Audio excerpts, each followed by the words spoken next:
আসসালামু আলাইকুম প্রিয় viewers, welcome to Sathi recipe house. প্রিয় ভিউয়ার্স, প্রথমে একটা কড়াইতে কিছু গোশত নিলাম। গরুর গোশত একদম সলিড গরুর গোশতটা হতে হবে, কোনো হাড় কিংবা চর্বি থাকা চলবে না। তারপরে এই গোশতটা খুব ভালো করে ধুয়ে পরিষ্কার করে তারপরে একটু পেঁয়াজ কুচি দিয়ে দিলাম, তারপরে একটু আদা রসুন বাটা দিয়ে দিলাম। তারপরে ভিউয়ার্স একটু গুঁড়ো মশলা দেবো, হলুদ গুঁড়ো, মরিচ গুঁড়ো, ধনিয়া গুঁড়ো, জিরে গুঁড়ো, গরম মশলা গুঁড়ো আর লবণ দিব। তারপরে ভিউয়ার্স একটু সরিষা তেল দিলাম, দিয়ে খুব ভালো করে হাতে মাখিয়ে নেব। খুব ভালো করে হাতে মাখিয়ে কড়াইটা ভরে এক কড়াই ঝোল দিয়ে দেব। এই তো ভিউয়ার্স, রেসিপিটা ভালো লাগলে সাবস্ক্রাইব প্লিজ, বেশি ভালো লাগলে লাইক কমেন্ট শেয়ার করে পাশে থাকবেন। তারপরে ভিউয়ার্স এই তো চুলায় দিয়ে দিলাম, দিয়ে এখন সুন্দর করে রান্না করে নেব চুলায়। এই তো চুলায় একদম বলক উঠে গেছে, এখন চুলাটা এই যে বলকটা উঠে গেছে, এখন ঢাকনা দিয়ে ঢেকে একদম খুব ভালো করে রান্না করে নেব। এই তো সেদ্ধ হয়ে গেছে, ভেতরটা একদম ভাজা ভাজা করে ফেলেছি। এই তো খুব ভালো করে ভাজা ভাজা করার পরে তারপরে একটা বলে কিছু কর্নফ্লাওয়ার নিলাম, প্রায় 1 বাটির মতো কর্নফ্লাওয়ার নিলাম।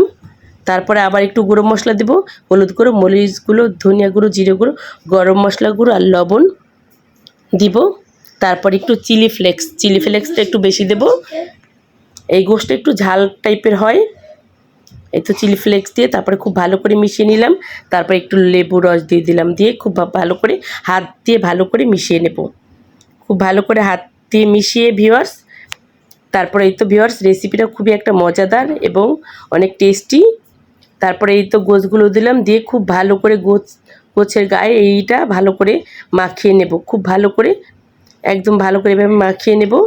তারপরে ভিউয়ার্স এই তো চুলায় একটা প্যান বসিয়ে আবার তেল দিয়ে পরিমাণ মতো এখন এগুলো ভেজে নেব।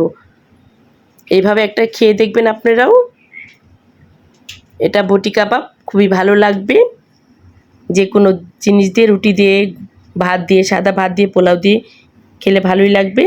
তারপরে এই তো আমি একটু ভেঙে দেখিয়ে দিলাম, একদম খুবই ভিতরটা খুবই নরম আর উপরটা ক্রিস্পি হয় আর ভিতরটা একদম নরম, খেতে খুবই মজাদার সুস্বাদু। না খেলে বুঝবেন না, একবার তৈরি করে খেয়ে দেখবেন, তাহলেই বুঝতে পারবেন আসলে কত টেস্টি রেসিপিটা। আসসালামু আলাইকুম ভিউয়ার্স, আল্লাহ হাফেজ, ভালো থাকবেন।